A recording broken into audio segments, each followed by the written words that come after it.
Hello everyone. So today our topic of discussion is the circulatory system. Circulatory system जो है वो हमारी animal physiology जो CSIR net की जो यूनिट है उसमें बहुत ही इम्पोर्टेंट टॉपिक है। ठीक है, सर्कुलेटरी सिस्टम को ही हम लोग कार्डियोवैस्कुलर सिस्टम भी बोलते हैं। ठीक है, सर्कुलेटरी सिस्टम में हमारे 3 पार्ट्स होते हैं important: heart, blood vessels and the blood. Circulatory system का मेन काम क्या होता है? ट्रांसपोर्ट करना और होम्योस्टेसिस मेंटेन करना। अगर आप जनरली देखें तो हमारे हार्ट का क्या काम होता है? ब्लड को पंप करना। ब्लड वेसल्स जिसमें हमारा ब्लड सर्कुलेट करता है। ब्लड जो हमारी न्यूट्रिएंट्स हो गए, हार्मोन्स हो गए, गैसेस, बहुत से वेस्ट प्रोडक्ट्स हो गए, उनको क्या करता है? ट्रांसपोर्ट करता है एक ऑर्गन से दूसरे ऑर्गन में। ठीक है, तो ब्लड हमारी ऑल ओवर बॉडी में क्या करता रहता है? सर्कुलेट करता रहता है।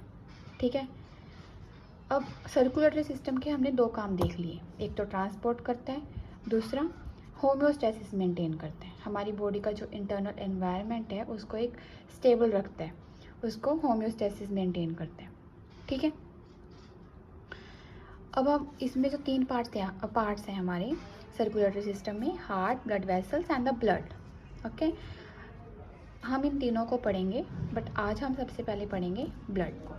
ठीक है, so let's start with the blood.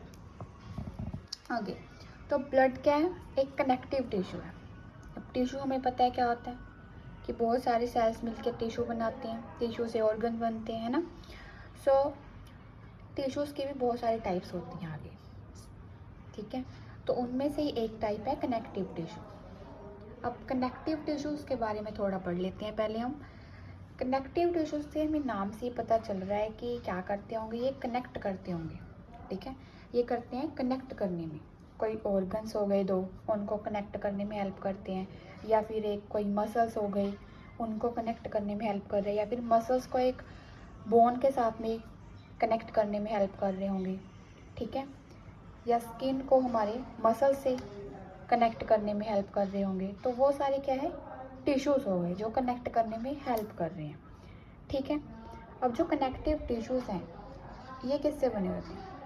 Connective tissue जो हैं हमारे वो बने होते हैं सेल्स से और फाइबर से और एक्स्ट्रा सेलुलर फ्लूइड से। ठीक है, अब जो हमारा ब्लड है, ये 3 चीज़ें हमारे कनेक्टिव टिश्यू में होनी बहुत ज़रूरी है, तभी हम बोलेंगे कि वो कनेक्टिव टिश्यू है। First is the cells, second is the fibres and the third is the extracellular fluid. Fluid जो थोड़ा लिक्विड हो, जेल टाइप हो। ठीक है, अब जो हमारा ब्लड होता है उसको हम बोल रहे हैं कि वो कनेक्टिव टिश्यू है। ठीक है, बट उसमें जो है फाइबर नहीं होता। ठीक है, अब मैं थोड़ी देर में आपको आगे समझाती हूँ इसके बारे में। ठीक है, पहले आप कनेक्टिव टिश्यूज़ की और एग्जांपल देख लो। अब जो हमारे टिश्यूज़ होते हैं कनेक्टिव टिश्यू, जो 2 बोन्स को ज्वाइन करने में हेल्प कर रहे हैं, उसको हम क्या बोलते हैं? लिगामेंट। याद रहेगा, जो 2 बोन्स होती हैं हमारी उनको कौन से टिश्यू कनेक्ट करते हैं? कौन से कनेक्टिव टिश्यू होते हैं? लिगामेंट। तो लिगामेंट क्या हो गया? हमारा एक कनेक्टिव टिश्यू हो गया जो 2 बोन्स को ज्वाइन कर रहा है। ठीक है, अब जो मसल्स को बोन्स के साथ में ज्वाइन कर रहे हैं उन टिश्यूज़ को क्या बोलते हैं हम? टेंडन। तो टेंडन और लिगामेंट ये दोनों क्या है? कनेक्टिव टिश्यूज़ हैं। ठीक है, इसके अलावा हमारी जो, अगर हम ओनली बोन्स को देखें तब हम उनको भी हम लोग कनेक्टिव टिश्यूज़ बोलते हैं। हमारा ब्लड भी कनेक्टिव टिश्यू है और हमारा कार्टिलेज भी कनेक्टिव टिश्यू है। ठीक है, अब ब्लड और कनेक्टिव टिश्यूज़ में हमने बोला है कि कनेक्टिव टिश्यूज़ में ये तीनों चीज़ें होनी चाहिए, बट जो हमारा ब्लड है उसमें तो फाइबर नहीं है। बट सपोज करो अगर हमारे ब्लड में फाइबर्स हों, ठीक है, तो क्या होगा? अगर जो हमारी ब्लड वेसल्स हैं उसमें जो हमारा ब्लड फ्लो कर रहा है, अगर उसमें फाइबर्स होंगे ऐसे ऐसे ऐसे, तो क्या होगा? हमारा ब्लड फ्लो हिंडर हो जाएगा। ठीक है, तो इससे बहुत सारी प्रॉब्लम हो सकती है। दैट इज़ वाई जो हमारा ब्लड होता है उसमें फाइबर नहीं होती, but still we call blood a connective tissue. Okay, अब और सिमिलैरिटीज़ क्या हैं ब्लड और कनेक्टिव टिश्यूज़ में। जैसे कनेक्टिव टिश्यूज़ का काम होता है कनेक्ट करना, ऐसे ही ब्लड का क्या काम है, ब्लड कनेक्ट कर रहा है एक ऑर्गन को दूसरे ऑर्गन से। जैसे हमारे ब्रेन ने कोई हार्मोन रिलीज़ किया, वो हमारे स्टमक तक गया, ठीक है, तो क्या हुआ, वो किसके थ्रू गया हार्मोन, ब्लड के थ्रू। तो ब्लड ने क्या किया, कनेक्ट किया दो ऑर्गन्स को, ठीक है। ऐसे ही कनेक्टिव टिश्यूज़ का क्या काम होता है, कनेक्ट करना। अब सेकंड जो इनमें सिमिलैरिटी है कि ब्लड और कनेक्टिव टिश्यू है, ये दोनों ही इनका जो ओरिजिन है दैट इज़ अ मेसोडर्मल। अब ये हैशटैग मैंने डालकर लिखा है लाइन को, बिकॉज ये इम्पोर्टेंट है, ठीक है, कि ब्लड और connective tissue both are mesodermal in origin. Okay, अब फर्स्ट प्रॉपर्टी आपको क्लियर हो गई कि ब्लड क्या है, एक कनेक्टिव टिश्यू है। ओके, अब सेकंड देखते हैं, blood is a opaque fluid. अब ओपेक का क्या मतलब होता है, ओपेक का मतलब होता है अपारदर्शी, यानी कि जिसके आर पार हम नहीं देख सकते, ठीक है। ब्लड जो है वो एक ओपेक फ्लूइड है, उसके आसपास हम क्यों नहीं देख सकते, क्योंकि उसमें बहुत सारे सेल्स होते हैं। हमने पढ़ रखे हैं ना, RBCs, WBCs, प्लेटलेट्स, ये बहुत सारी चीज़ें होती हैं हमारे ब्लड में, बहुत सारे सेल्स होते हैं जिसकी वजह से हम ब्लड के आर पार नहीं देख सकते। Okay, so blood is opaque. Third is the blood has a higher density than water. We know, अब ब्लड और वाटर की डेंसिटी अगर हम नॉर्मल भी देखेंगे तो किसकी डेंसिटी ज़्यादा होगी, ब्लड की। वाटर तो फ्लो कर जाएगा, ठीक है। अब विस्कोसिटी भी जो है हमारी ब्लड की ज़्यादा होती है वाटर से, ठीक है। अब हम नॉर्मल देखेंगे, जो हमारे ब्लड का कलर क्या होता है, रेड होता है। अब हमने ये छोटी क्लास में पढ़ रखा है कि जो हमारे ब्लड का कलर है वो रेड क्यों होता है ना। जो हमारा ब्लड होता है उसमें होते हैं RBCs, है ना। अब RBCs में क्या होता है, हमारा एक प्रोटीन होता है जिसको हम बोलते हैं हीमोग्लोबिन, ठीक है। इस हीमोग्लोबिन प्रोटीन की वजह से ही हमारे ब्लड का कलर क्या होता है, रेड होता है, ठीक है। अब हीमोग्लोबिन जो है ये भी दो चीज़ों से मिलकर बना होता है। First is the haem, second is the globin. इसके नाम को तोड़ने से हमें पता चल रहा है हीमोग्लोबिन, ठीक है। हीमोग्लोबिन का क्या काम होता है, ऑक्सीजन को कैरी करना। अब ब्लड में भी क्या है, हमारे RBCs हैं, RBCs में भी क्या है, हमारी हीमोग्लोबिन है, ठीक है। अब हीमोग्लोबिन है जो एक ऑक्सीजन को कैरी कर रही है, एक ऑक्सीजन को नहीं, ठीक है, बट ऑक्सीजन को कैरी कर रही है, ठीक है। उस ऑक्सीजन को फिर हम ऑर्गन्स तक ट्रांसपोर्ट करते हैं। कौन ट्रांसपोर्ट कर रहे हैं, हीमोग्लोबिन। किसके अंदर है, RBCs के अंदर, ठीक है। हीमोग्लोबिन के दो पार्ट्स होते हैं, हीम एंड ग्लोबिन। अब हीम जो होता है, हीम जो है हमारा, उसमें 4 पायरोल की रिंग होती हैं जिसको हम प्रोटोफायरिन भी बोलते हैं, और एक आयरन होता है। अब ये कैसे प्रेजेंट होते हैं, 4, जैसे ये मैंने स्ट्रक्चर बनाया, ये देखो 1 1 2 3 4, ऐसे 4 पायरोल रिंग प्रेजेंट होती हैं, ठीक है। बीच में हमारा आयरन होता है, ठीक है। अब ये जो इतना सा पोर्शन है इसको बोलेंगे हम हीम। अब इसमें क्या होता है कि ग्लोबिन की चेन होती है, 2 अल्फा और 2 बीटा, 2 अल्फा और 2 बीटा, क्या बन जाता है, टोटल टेट्रामर बन जाता है, ठीक है। अब इसके बीच में क्या प्रेजेंट होता है, हमारा हीम प्रेजेंट होती है। समझ में आया, दोबारा से बताती हूँ। हीमोग्लोबिन जो है होता है हमारा, उसमें एक हीम होता है, एक ग्लोबिन होता है, ठीक है। अब ये ग्लोबिन जो होता है उसमें 2 पॉलीपेप्टाइड्स होती है हमारी, ठीक है, 4, 2 अल्फा की 2 बीटा की, मिलकर ये एक टेट्रामर फॉर्म करती हैं, ठीक है। ऐसे स्ट्रक्चर होता है हमारा हीमोग्लोबिन का। ऐसे 4 पायरोल की रिंग होती हैं, बीच में हमारा आयरन होता है, ऊपर जो है हमारा आयरन के साथ में हमारी ऑक्सीजन बाइंड करती है, और नीचे जो है हमारी ग्लोबिन का स्ट्रक्चर होता है, ये हमारा ग्लोबिन रहता है ऐसे नीचे, ठीक है। अब डिटेल में हम ये स्ट्रक्चर पढ़ेंगे बायोकेमिस्ट्री में, अभी मैंने जस्ट आपको ईजी समझाने की कोशिश करी है, और डिटेल में हम इसको पढ़ेंगे बायोकेमिस्ट्री में, बिकॉज ये बायोकेमिस्ट्री का पार्ट है। ठीक है, अब नेक्स्ट प्रॉपर्टी है हमारी ब्लड की, दैट इज़ अ टेम्परेचर। तो कितना टेम्परेचर होता है हमारे ब्लड का? 38 डिग्री सेल्सियस। ओके, पीएच कितनी होती है? 7.3 to 7.4। अब ये न्यूट्रल तो नहीं है, स्लाइटली अल्कलाइन है। ठीक है, अब इतना समझ आ गया? दोबारा से एक बार फिर से बता देती हूँ सारा। सर्कुलेटरी सिस्टम को कार्डियोवैस्कुलर सिस्टम बोलते हैं, उसमें हार्ट होता है, ब्लड वेसल्स होती हैं, ब्लड होता है। ब्लड जो है कनेक्टिव टिश्यू है, ठीक है, जो कनेक्ट करता है, ठीक है, ऑर्गन्स टू ऑर्गन्स। ठीक है, ब्लड और connective tissue mesodermal in origin होते हैं। ब्लड जो है हमारा ओपेक है, ठीक है, because presence of the various sales.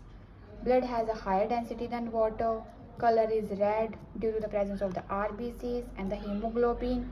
Okay, अब हीम में जो होता है उसमें एक आयरन होता है, उसमें 4 पायरोल की रिंग होती हैं। अब हमारे जो ऑक्सीजन हीमोग्लोबिन से बाइंड करती है वो किससे बाइंड करती हैं? आयरन से। ठीक है, आयरन जो है हमारे कितनी बॉन्डिंग बना रहा है? 1 2 3 4 5 एंड 6 बॉन्डिंग्स बना रहा है हमारा आयरन।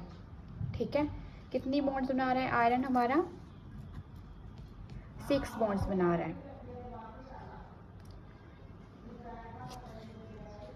और ग्लोबिन का जो चेन है उसमें 2 अल्फा होती है और 2 बीटा होती है। टोटल मिलकर कौन सा स्ट्रक्चर बनता है? टेट्रामर। बस इसमें इतना ही याद रखना।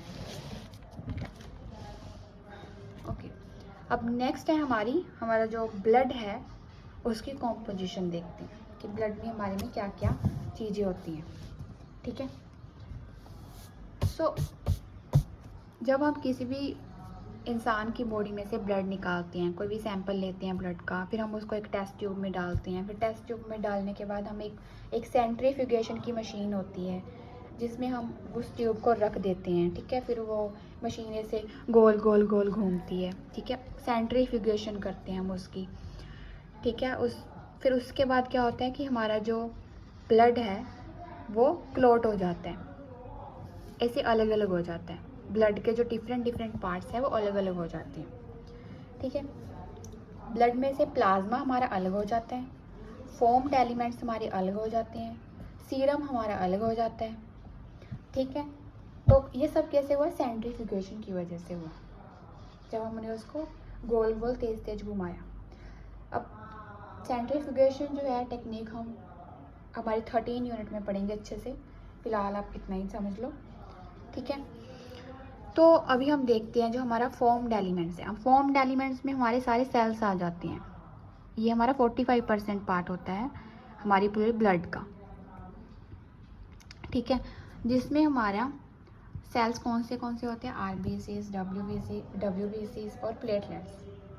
उसमें भी 45% में भी 41% जो हमारे RBCs होते हैं। ये दोनों मिलाकर तो 4% ही होते हैं। ठीक है, तो क्या हुआ? हमारे ब्लड में 55% प्लाज्मा होता है, 45% फॉर्म्ड एलिमेंट्स होती हैं, और फॉर्म्ड एलिमेंट्स में हमारे सारे सेल्स होते हैं, RBCs, WBCs और प्लेटलेट्स। उसमें से भी 41% हमारा RBCs होते हैं। अब जो जिसमें सिर्फ RBCs हों सेल्स, उसको हम बोलते हैं हेमाटोक्रिट। ठीक है, अब प्लाज्मा पे आते हैं। अब प्लाज्मा में अगर हम देखें कि 55% है, 55% में से भी अगर हम 100% माने इसको, तो 93% हमारा वाटर होता है। वाटर, उसमें से भी सबसे पहले प्लाज्मा में सबसे ज़्यादा चीज़ क्या है? पानी। उसके बाद सेकंड सबसे ज़्यादा चीज़ क्या है हमारे प्लाज्मा में? Plasma proteins 7%। उसके बाद भी कुछ 1-2% चीज़ें हैं, जैसे कि प्रोटीन्स हो गई हमारी, ये फाइब्रिनोजन, इलेक्ट्रोलाइट्स हो गए, वेस्ट प्रोडक्ट्स हो गए, हार्मोन्स हो गए, न्यूट्रिएंट्स हो गए, ये सारे 1-2% है। ठीक है, तो हमारे प्लाज्मा में सबसे ज़्यादा क्या है? पानी 93%। उसके बाद है हमारी प्लाज्मा प्रोटीन। उसके बाद आ जाते हैं हमारे 1-2% इलेक्ट्रोलाइट्स, हार्मोन्स एंड न्यूट्रिएंट्स। ठीक है, चलो अब उसके बाद आता है difference between the plasma and the serum, कि इसमें क्या डिफरेंस होता है। अब प्लाज्मा और सीरम में क्या डिफरेंस है? जो हमारे प्लाज्मा होता है उसमें जो है हमारी क्लॉटिंग फैक्टर्स प्रेजेंट होते हैं। अगर हम प्लाज्मा में से क्लॉटिंग फैक्टर्स को रिमूव कर दे तो हमारा सीरम बन जाता है। ठीक है, तो प्लाज्मा में सीरम भी होता है और क्लॉटिंग फैक्टर भी होता है। सिंपल याद रखना है कि प्लाज्मा में जो है क्लॉटिंग फैक्टर्स होते हैं, सीरम में जो है वो क्लॉटिंग फैक्टर्स नहीं होते। इसकी वजह से इसमें क्लॉटिंग फैक्टर्स नहीं होते, इसकी वजह से ये क्लॉट नहीं कर पाता सीरम। इसलिए हम जो हमारे सैम्पलिंग के होती है ना, उसमें टेस्ट वगैरह करने के लिए सीरम यूज़ करते हैं, बिकॉज उसमें जो है हमारा प्लाज्मा वो कोआगुलेट नहीं होगा, तो उससे हम अच्छे से टेस्ट कर पाएंगे। बट प्लाज्मा में क्या होता है कि क्लॉटिंग फैक्टर्स होते हैं, जिसकी वजह से हमारा प्लाज्मा क्या होता है कि कोआगुलेट कर जाता है। उसमें फिर हम अच्छे से टेस्ट नहीं कर सकते किसी भी चीज़ का, कोई भी LFT हो गया। ठीक है, सो इसमें आपको बस ये याद रखना है। इसके पास एबिलिटी होती है कि क्लॉट बना ले, और ये क्लॉट नहीं बना सकता। क्यों? बिकॉज इसके पास में क्लॉटिंग फैक्टर्स ही नहीं है। अब क्लॉटिंग फैक्टर्स में मेन क्लॉटिंग फैक्टर कौन सा है? फाइब्रिनोजन। क्लॉटिंग फैक्टर्स भी बहुत सारे हैं, ठीक है, बट मेन जो है दैट इज़ द फाइब्रिनोजन। समझ आ गया आपको डिफरेंस? ओके, सो नेक्स्ट ये कुछ प्रोटीन्स हैं और ये उनके कुछ फंक्शंस हैं। ठीक है, अब बस आपको ये बहुत इंपॉर्टेंट है as point of view the CSIR NET. ठीक है, बिकॉज उसमें ये क्वेश्चंस पूछ लेते हैं one liner statement based questions में कि एल्बुमिन का फंक्शन है ये। ठीक है, तो ये बस आपको याद रखने हैं। तो एल्बुमिन एक प्रोटीन होती है हमारी ब्लड में, ठीक है, जिसका काम होता है हमारा मेंटेन करना ऑस्मोटिक प्रेशर को और pH को। एक गामा ग्लोबुलिन है। अब गामा ग्लोबुलिन जो है ये ह्यूमोरल इम्यूनिटी में हमारी काम आती है। ट्रांसथायरेटिन का काम होता है ट्रांसपोर्ट करना। थायरेटिन से पता चला कि थायराइड हॉर्मोन्स को, ठीक है, उनको ट्रांसपोर्ट करना। ट्रांसफरिन, अब ट्रांसफरिन ये हम आयरन ट्रांसपोर्ट उसमें पढ़ेंगे, आयरन ट्रांसपोर्ट में हमारी मोलिकुलर बायोलॉजी में उसमें बहुत आएगा ये ट्रांसफेरिन के बारे में। Next is ceruloplasmin. अब ये इंपॉर्टेंट है, इसको याद कर लेना। सेल्यूलोप्लाज्मिन ये काम आती है हमारी कॉपर ट्रांसपोर्ट में। अब ये सारी जो प्रोटीन्स हैं ना, ये हमारे ब्लड में पाई जाती हैं। अब ब्लड में इनका क्या काम है कि ये कुछ ना कुछ काम करेंगी। ठीक है, ये ट्रांसपोर्ट करने में मेनली हेल्प करती हैं। अब C रिएक्टिव प्रोटीन्स हमारे ब्लड में पाई जाती हैं। ठीक है, ये अगर कोई इन्फ्लामेशन होती हैं, अगर हमारी बॉडी में कोई इन्फ्लामेशन हो जाती है तो ये C रिएक्टिव प्रोटीन जो है ये इंक्रीज़ हो जाती है, इनकी मात्रा बढ़ जाती है हमारी बॉडी में, हमारे ब्लड में, जिससे अगर हम टेस्ट करवाते हैं ना तो इनकी अगर ये बढ़ी हुई है तो मतलब हमारी बॉडी में कोई इन्फ्लामेशन है, कोई इन्फेक्शन है। ठीक है, नेक्स्ट इज़ द हेप्टोग्लोबिन। अब हेप्टोग्लोबिन से हमें पता चलता है हीमोग्लोबिन। ठीक है, तो हीमोग्लोबिन को ट्रांसपोर्ट करने में। अब हेमोपैक्सिन जो हमारा हीम बाइंडिंग एंड ट्रांसपोर्ट। अब जो हेमोग्लोबिन में भी ओनली पार्ट आता है हीम, उसको बाइंड करवाने में और ट्रांसपोर्ट करने में हेल्प करती है हेमोपैक्सिन। ठीक है,